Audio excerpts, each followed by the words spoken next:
My partner in crime this morning has been given another job this morning, so he won't be able to make it. We'll go through the best we can, and I think if I end up early, all the esteemed members of the panel sitting on to the right of me, they'll have a little bit more time to tell their story. So, just kind of following along with the theme, the 500 years.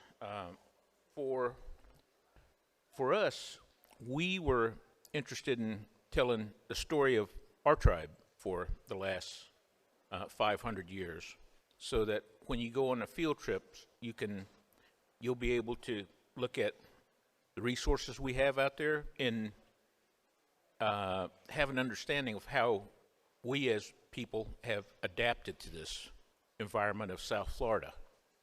And going back 500 years, a lot of our people were up in, I'd say, middle Georgia,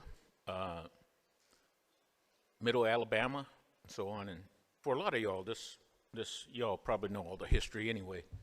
Because I know at one point my grandmother used to tell me that our family spent time at Okmulgee, which is right in the middle of Georgia.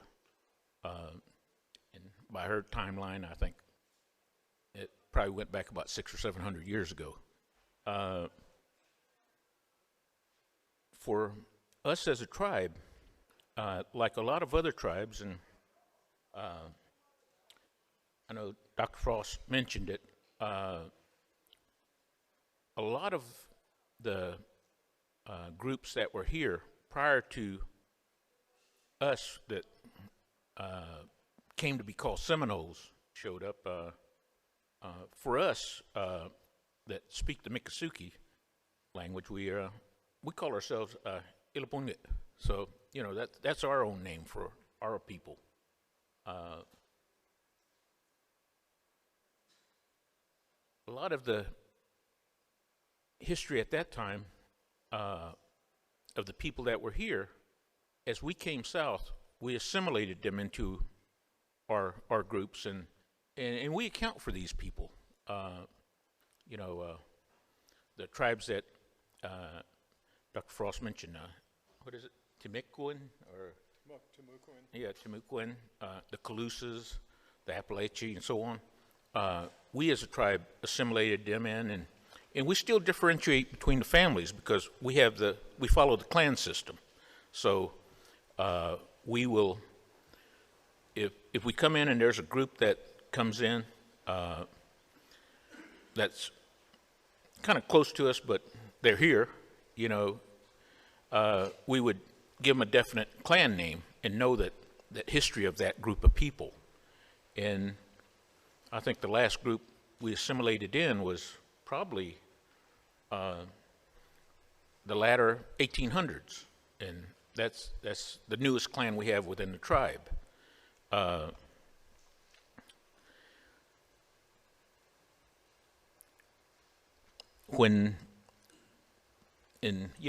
We use the time figure 500 because that's about when the Spaniards first showed up.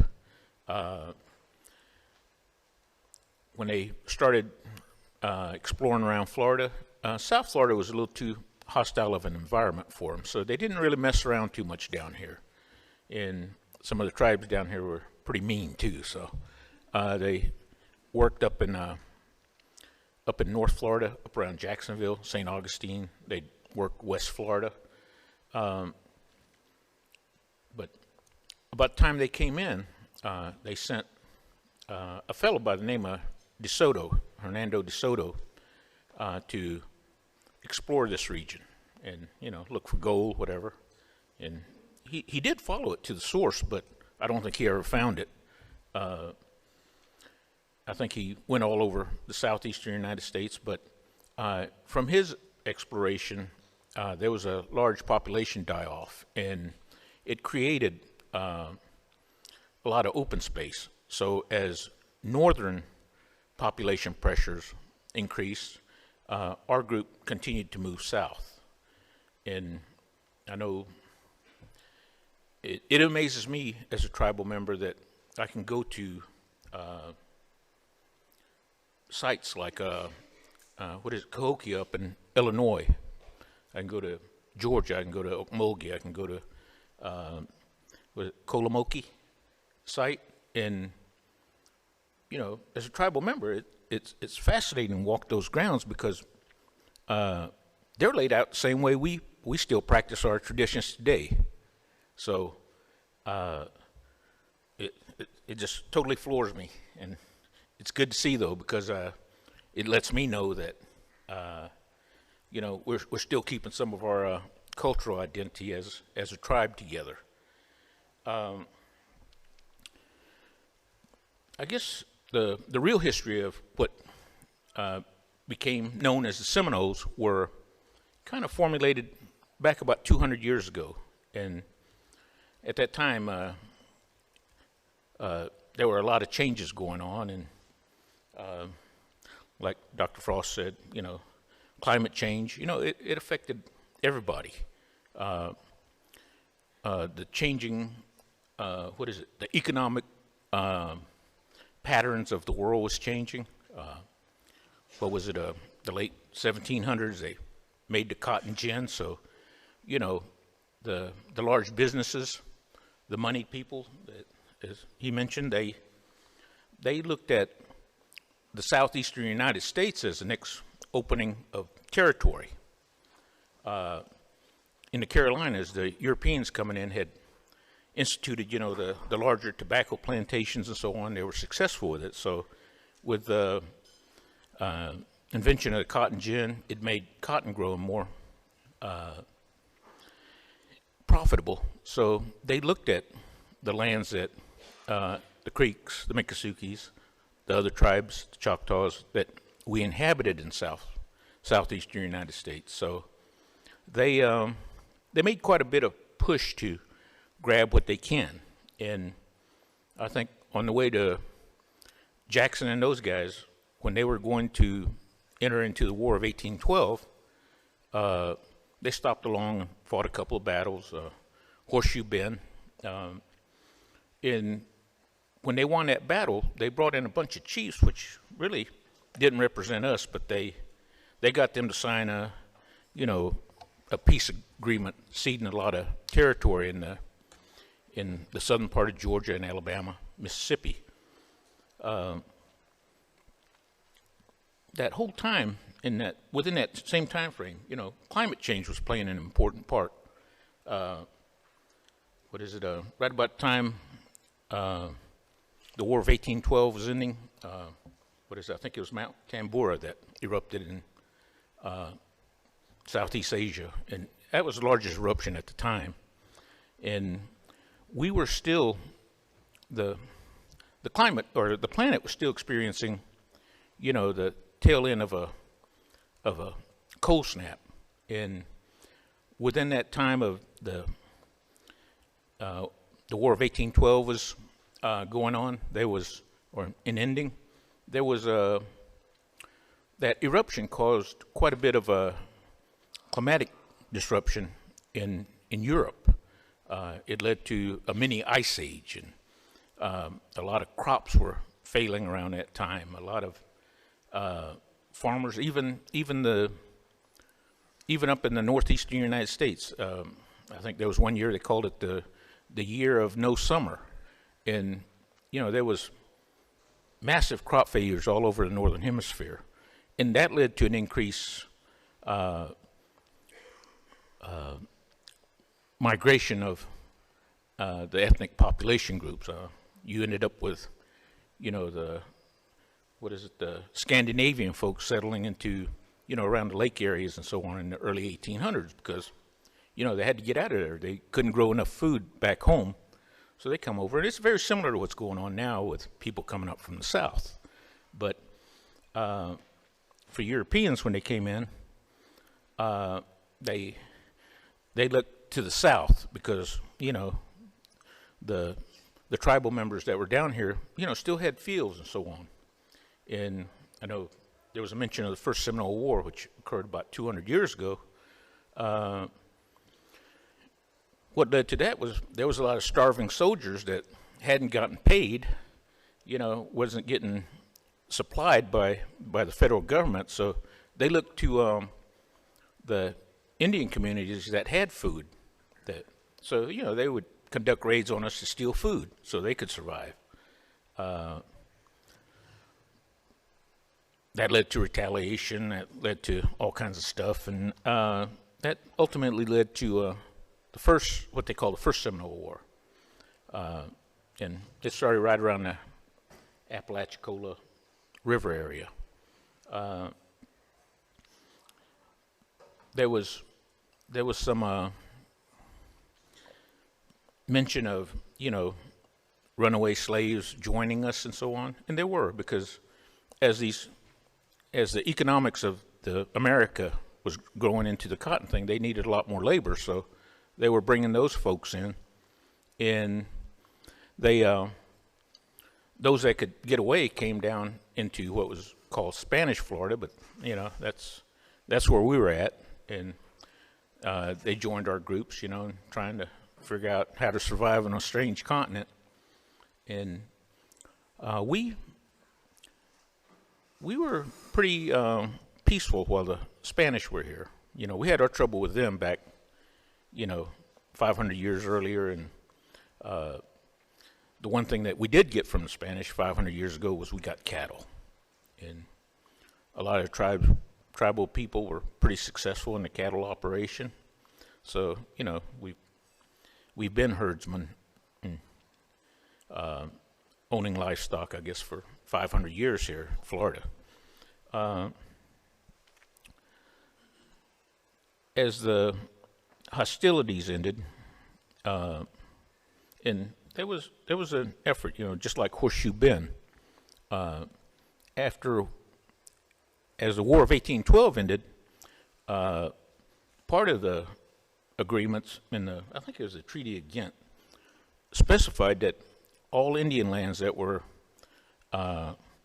gathered up during the wars would be returned to the tribes in the southeastern United States, but the federal government never honored that provision of the treaty. They couldn't, America was a bankrupt, and it's the same story that goes out west, before the federal government could tax themselves, the only way they could raise funds was to sell excess property to large corporations, and it was the tribes that owned the property down here, so naturally there was going to be wars. Whatever lands they had ceded to them under false situations, they were unwilling to return to the tribes here in the southeast. So they continued to fight, but as the hostilities settled down, our tribal folks moved down from the Panhandle and from the northern part of the state, the St. Augustine area, and we came down to the area that was below the Suwannee River, more of the central area in south. When you look at the map of Florida, you'll see it's just a high ridge, and at that time, they kind of gathered, or the federal government kind of took whatever land they could up in North Florida along the coast, along central Florida, and our tribe had all the land in, and that's when we started assimilating some of the other groups. As we continued moving south, there was an adapting that our tribe had to do. We still try to maintain a lot of our cultural values and a lot of our cultural traditions, and but as we moved further south, we were also starting to lose a lot of plants, that we use for medicine. Prior to the Walmart Supercenter, the forests, the timbered areas, That was our original Walmarts. You know, provided us with pretty much everything we needed. We could go to the bottoms of the drainages and utilize that for farming. And farming, you know, here in Florida went back quite a ways. I think, you know, a lot of the history that predates the Europeans arriving, what was it, 10,000 years ago? That's supposed to have been the last ice age.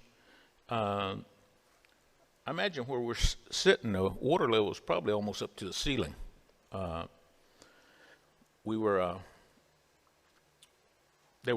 several islands to the southwest of Florida. There was the southern part of that ridge that they call it Lake Wales Ridge now. It came down into close to where the Brighton Reservation is now.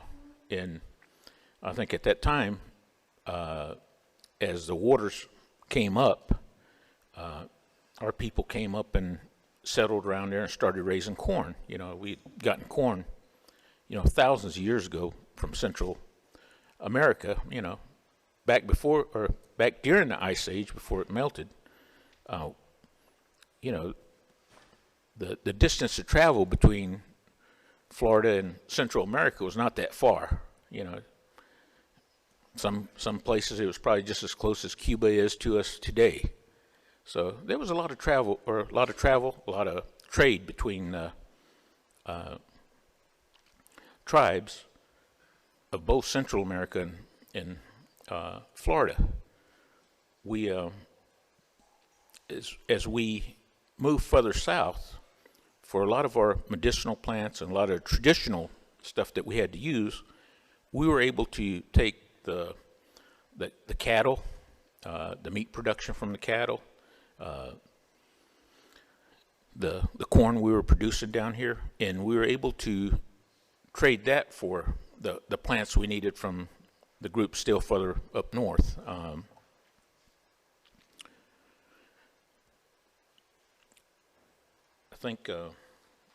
think they found corn pollen and stuff like that goes back to about 10,000 years. And I know I've participated in stuff that, you know, like the haplotype testing and all that,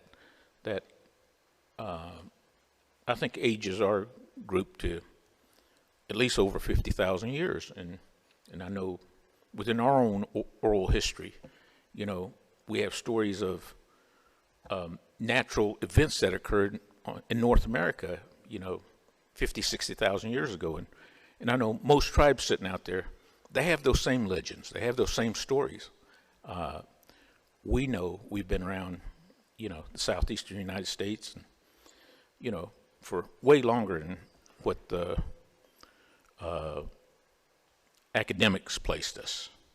Of course, you know, for government-sponsored academics, you have to understand, you know, same thing here in Florida, that, you know, a lot of it was used to clear land title. So, you know, the government would be free to take whatever excess land they could grab to pay their bills. When we were in in Central Florida, that's when I think the government signed into law the Indian Removal Act. I think in the early 1840s, out of Texas came some word like manifest destiny. The manifest destiny doctrine, that pretty well, you know, hit a lot of tribes out west. But for us, the Indian Removal Act hit us, and then prior to that, you know, when the Spanish first came, you know, they were kind of peaceful. They were learning, but, you know, as soon as the governments back in Europe found out about it, they you know, they came up with that. I forget the exact terms, but the Catholic Church had their theory of, how to deal with the original inhabitants here in the Caribbean and here in Florida, and it was,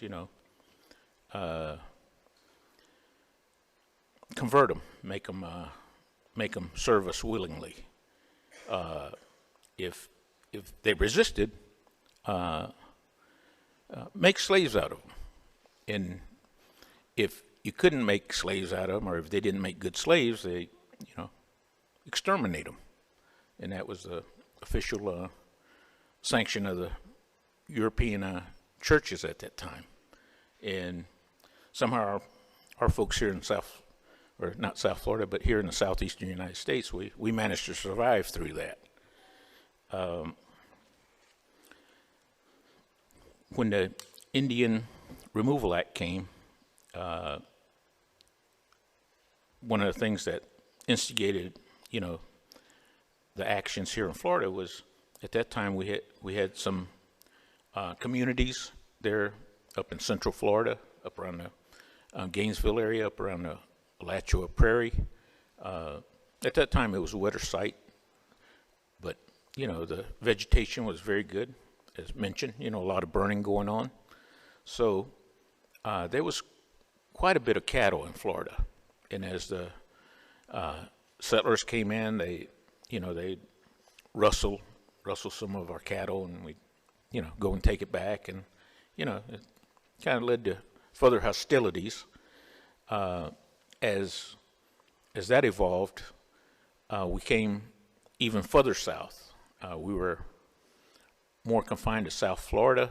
We were confined to the lower end of the Lake Wales Ridge. I think there's still several places here in Florida that were landmarks back then, like Peace River and so on. All the Indians stayed on one side, and all the whites stayed on the other.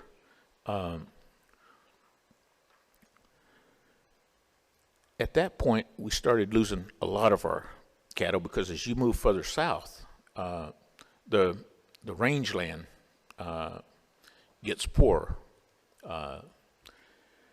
We had to switch to a different type of survival adaptation, and from the groups I think that were originally called Calusas here in the southwest Florida, as we assimilated those last remnants, we were able to learn from them on how to survive down here in South Florida, how to deal and utilize the resources of South Florida.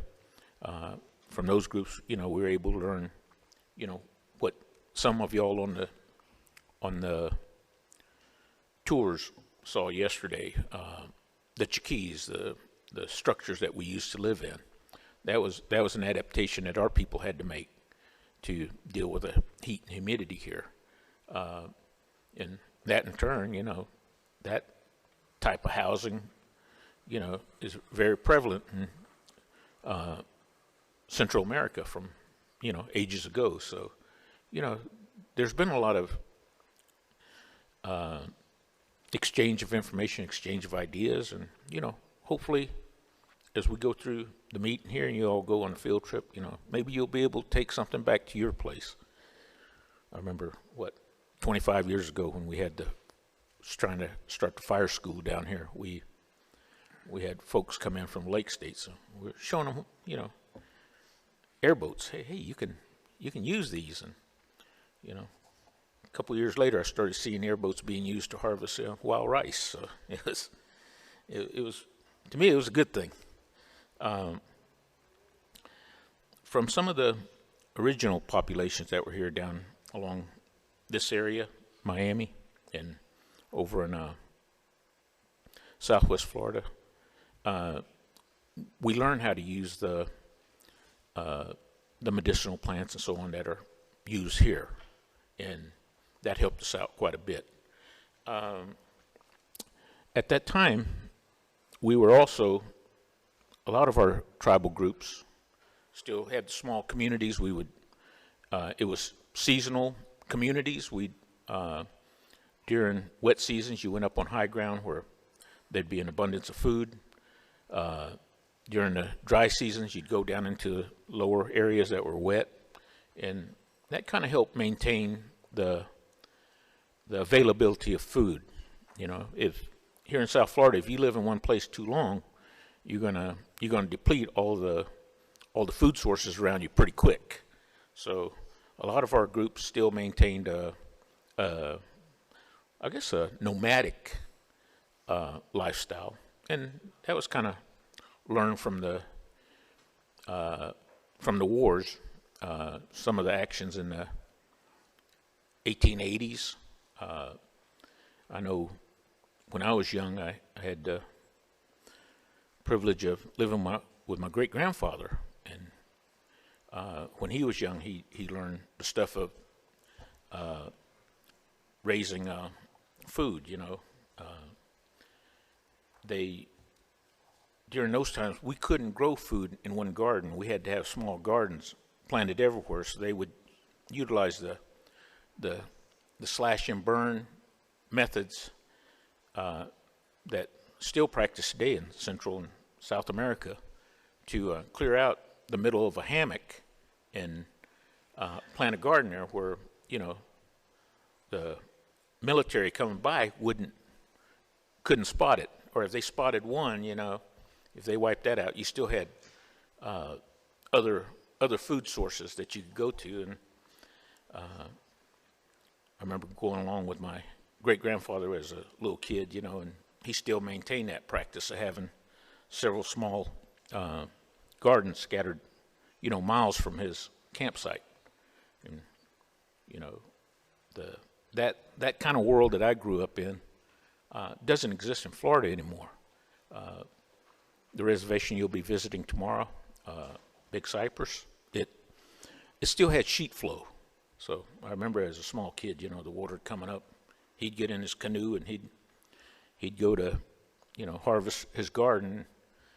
Me being pretty young, for me it was an opportunity to tag along behind the canoe and play in the water. So to me it was all a good time. I didn't really fully understand all the intricacies of what led to that particular situation, but as I grew older, I started becoming aware of it.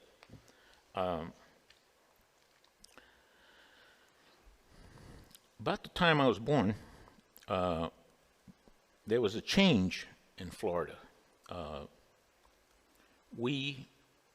think, what was it, in the 1930s when the federal government passed the law making tribal members across the country U.S. citizens.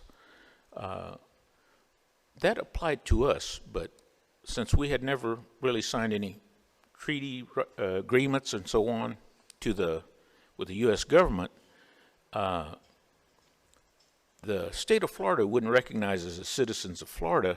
I think it was the tribe organized in 1957, and it took a couple of years before the state of Florida granted us state citizenship.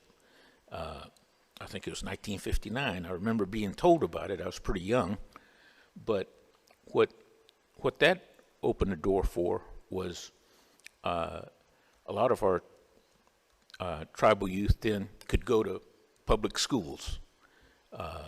Prior to 59, a lot of the kids that went to school would go to boarding schools either up in North Carolina or out in Oklahoma.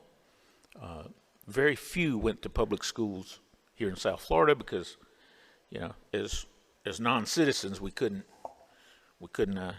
qualify to get into school. And I know I'm jumping back and forth because we had, you know, my other partner was going to be here to fill in the spots, but some of the conditions that you'll see, which as you go on your field trip tomorrow, is stuff that impacted us into forming a tribe. In the 1930s, you know, the state or the federal government gave us federal citizenship, but at the same time, that first coast-to-coast highway was being built, the Tamiami Trail, or US 41.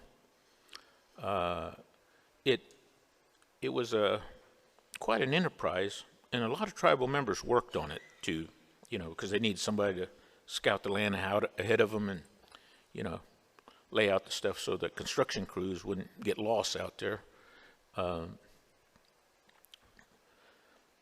What that did to us as a tribe, a large part of my family comes from that area in Collier County, close to where Tamiami Trail was built.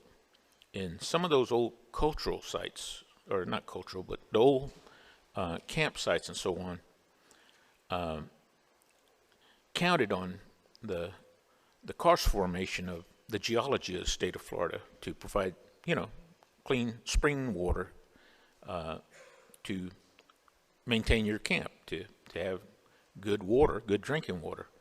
And that first road that came through in the 30s, with all the dynamite and so on, destroyed a lot of the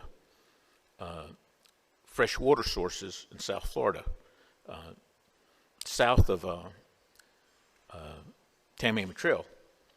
And at the same time, Marjorie Stoneman Douglas wrote a book and greatly romanticized what became Everglades National Park. At that time, a lot of our tribal members were living down there.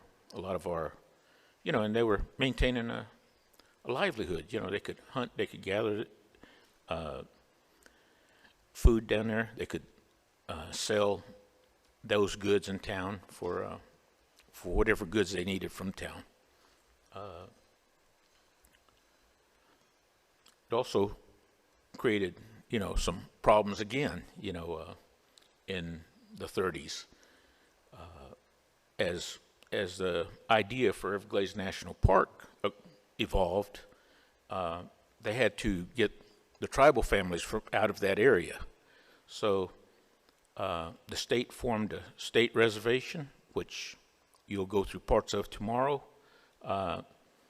The federal government created executive order reservations. We don't have any treaty reservations here in Florida. Everything's either presidential order, executive order, or it's land that we have bought and put into trust. Let me get a drink of water. I'm starting to get dry here. Been yapping too long. That's what happens when you get old. You have a lot of stories.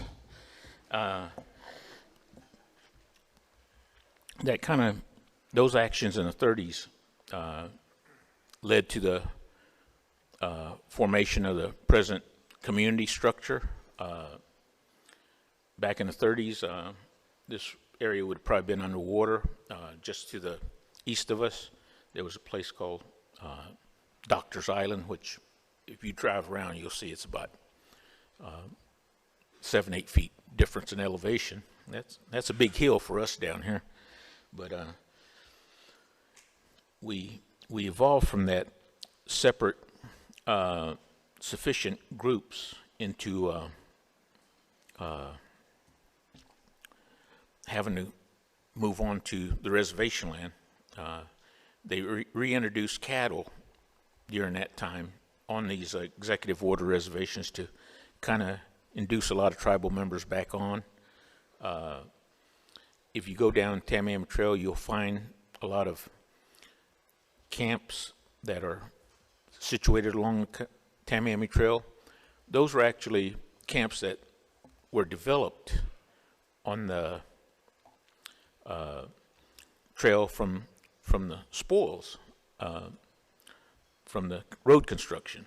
But as these families came out of what is now Everglades National Park, some camps or some families chose to build on those sites. Some chose to move on to the other reservations. Some chose to remain out there, and there are groups that still are out there. During that time, the tribe kind of transformed. What was it, 1930s? About the same time, Henry Flagler and Julia Tuttle got together and came up with a scheme to bring a lot of northerners down into South Florida. And for some of the displaced families, they were able to earn a living by going into the Miami area and so on, working at some of these, what is it, museums, something, the tourist attractions. And they learned the trade of appealing to the tourists, and a lot of them that had camps along Tamiami Trail, they turned their campsites into little tourist attraction. That kind of led to, you know, the stuff like wrestling alligators. It became a food source to you know, an entertainment source to earn income from tourists. And from the time Flagler built his rail down here, the tribe has been a large part of the South Florida tourism business, or the Seminoles have been. And we still continue that today, and with all this construction you see going on, we're still trying to maintain our place as one of the main tourist attractions in South Florida. But as that development came of people moving out of what is now Everglades National Park, it was almost like the last act of the last action of the Indian Removal Act in the 1930s down here. And because of the way the different families settled, that evolved into what eventually became the Seminole tribe and the Miccosukee tribe, and then we still have the independents that kind of live away from both groups. The tribe sought recognition in the 50s. What is it, the Eisenhower administration? After World War II, the federal government there again was, you know, trying to get rid of a large war debt, and you know, they came up with the idea of the Termination Act. You know, if we quit funding Indians across the country, that would save us a couple $1 million a year, and you know, we could repay our World War II debt. I think some tribes chose that route, but to get the Seminoles to agree to terminate, they had to get us organized first so we could formally terminate. And I think they were thinking that we would automatically terminate, and we didn't. In the 50s, we formed our tribal government under both the Section 16 and Section 17 of the Indian Reorganization Act. That's how, you know, we're kind of like a two-headed beast down here. We have the tribal council, and then we have the board of directors for the federal corporation, which is the tribe also.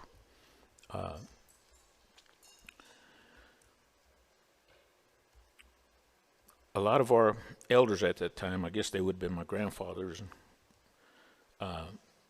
worked pretty hard at getting the tribe started because they saw what was going on, you know, in the 30s, you know, with the disrupted water flow, you know, in some big hurricanes, there was a large loss of life around Lake Okeechobee. They started building a levee around it.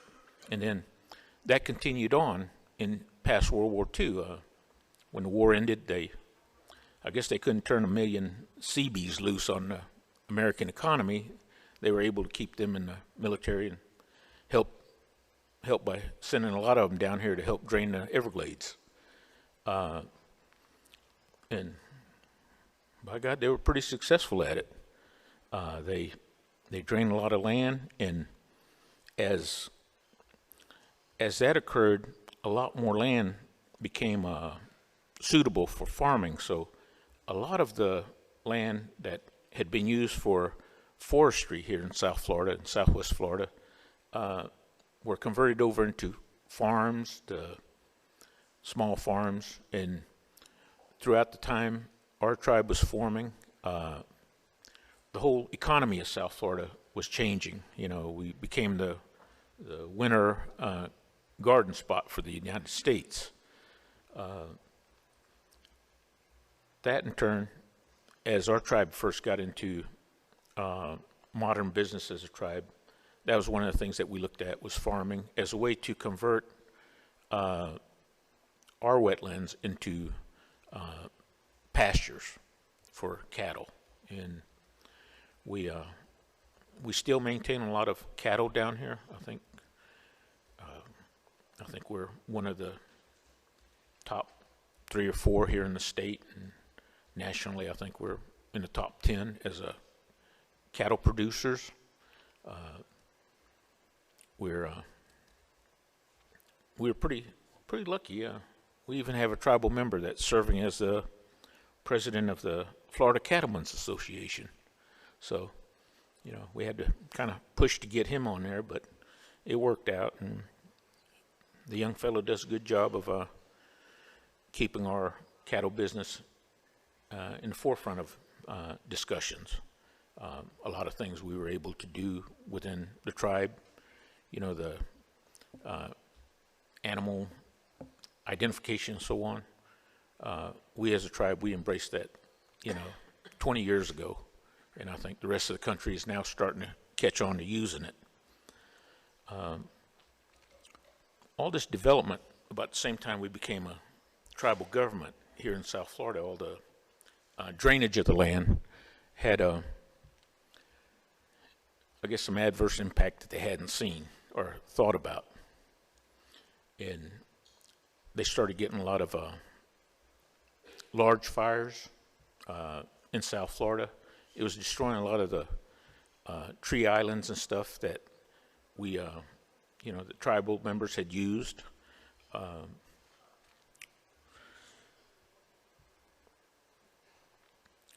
Another road got proposed when the tribe first came in.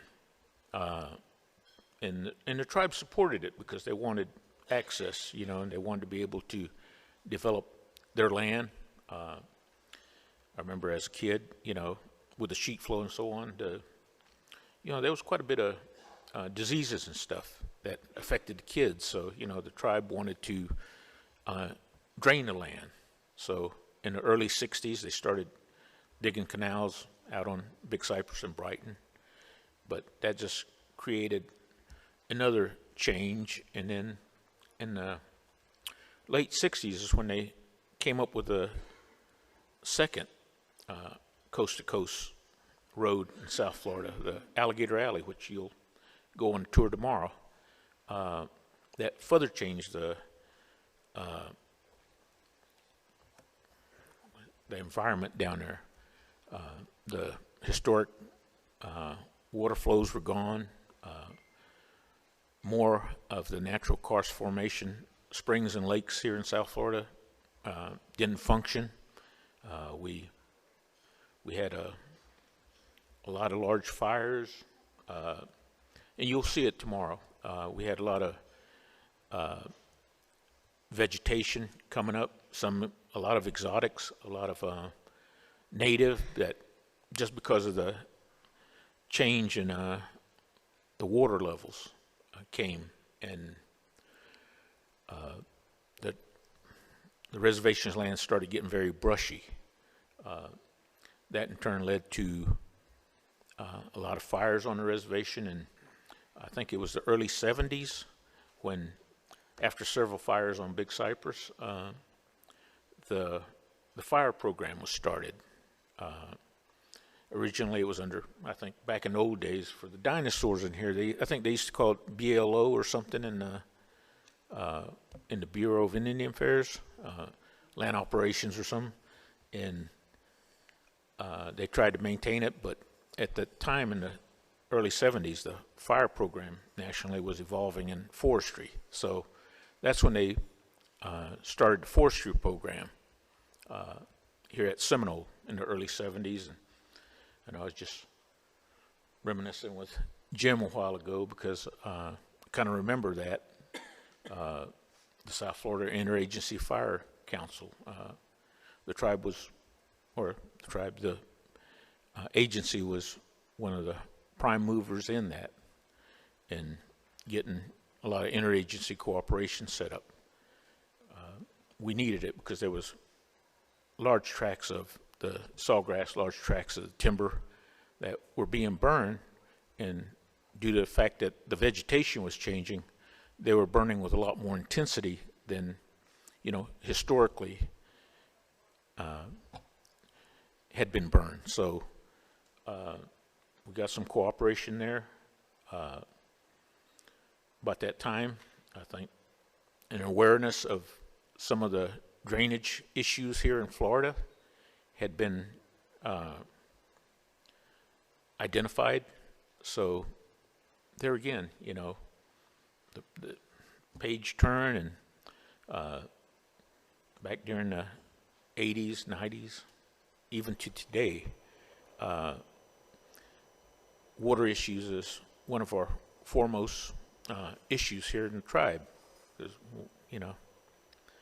we know water, good clean water is needed. It forced us out of the lack of it forced us out of the extreme South Florida. The lack of it changed our reservation lands. For us as tribal people, we tended to look as what limited forest resources we had as a means of providing housing,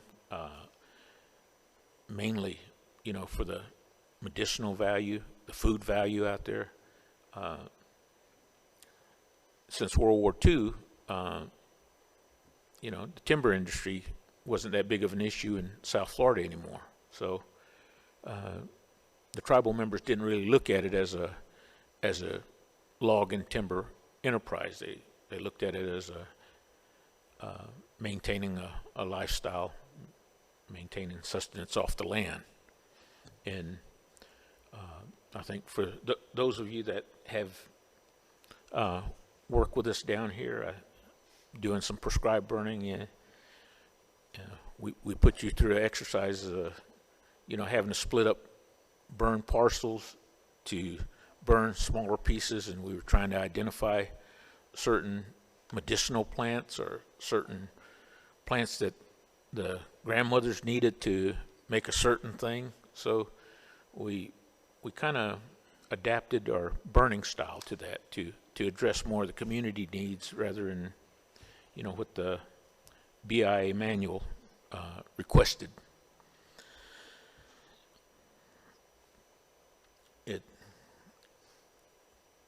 It has evolved, and we do still do quite a bit of burning. A lot of it, though, is, as mentioned before, we trying to maintain the grazing for the cattle, maintain, the medicinal values of the forest system. We get in hassles all the time about, a department may want to go out and treat a certain area the way it's treated on the outside, and then, some of the tribal members will go in and voice their concerns and say, hey, we can't do this because we gotta, our family collects medicine from that spot, so we don't want any chemicals used on that land. And they've been good at adapting and meeting the demands that we as a tribal community placed on these programs. And I think my voice is giving out. I don't know how much time we have left. 10 more minutes? I'll tell you what, to give myself a break, because a lot of the more current issues, they're going to be addressed out in the field. I think I'm just giving you a background so that as you look at these things, you can ask questions. But if any of y'all have any questions now, please feel free. I'll answer a few questions and give the fellow panelists a few more minutes at the microphone. Any questions? Oh, yes.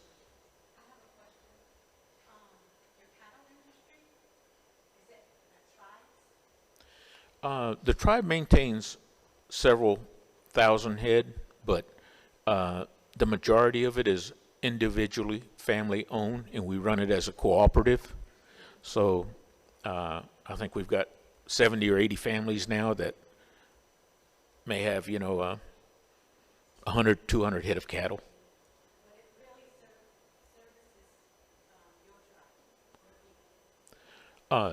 Yes, we do harvest some of it for our own use, but we market the majority of it. And from lessons learned 100 years ago, we know that if we create an excess, it's easier to sell to the outside, and rather than try to withhold it from them, and then them having to come in and try to rustle it from us. So.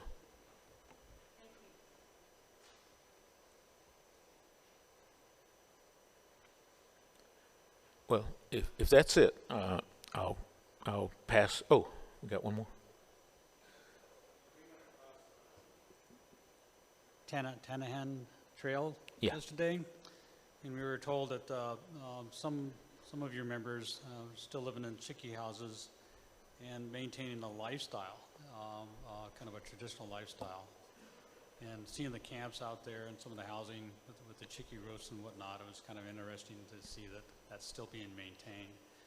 But it sounds like it's being integrated into kind of a little more modern practice. So I'd like to learn a little more about that. If you talk about that. Well, we have a faction down here, and they're just referred to as independent Seminoles because they prefer to live in the more isolated camps and live in chickees and stuff. They're the ones that maintain no contact with the federal government. So I know back when I was working for the BIA, they every now and then they'd make me an acting superintendent and tell me your first job is to go out and take a census of this independent Seminoles, and I would tell them no, that's not their wishes, so I'm not going to do it.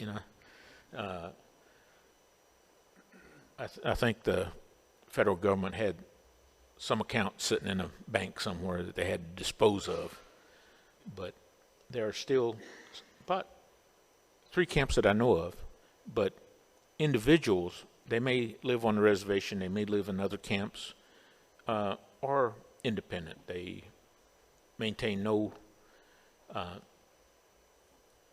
contact or no benefit from any of these like gaming facilities or any of these tribal contracts or 638. They receive no services that way. They're just an independent Seminole.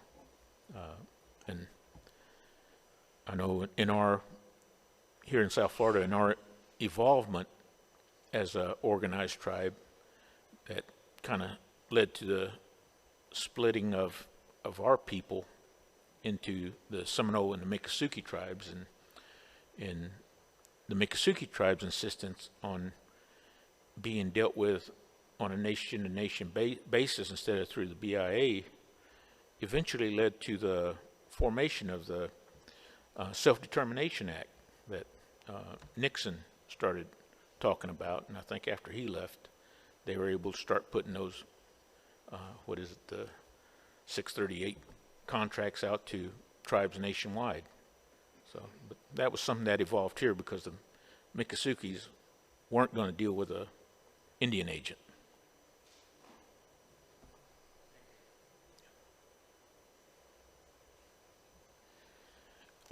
If you all have any more questions, I'm planning on being here for most of the day. Just come up and ask questions. I will happily turn the microphone over to Stacy so the other panel members can have a few extra minutes to tell their story. Thank you. Shanabush.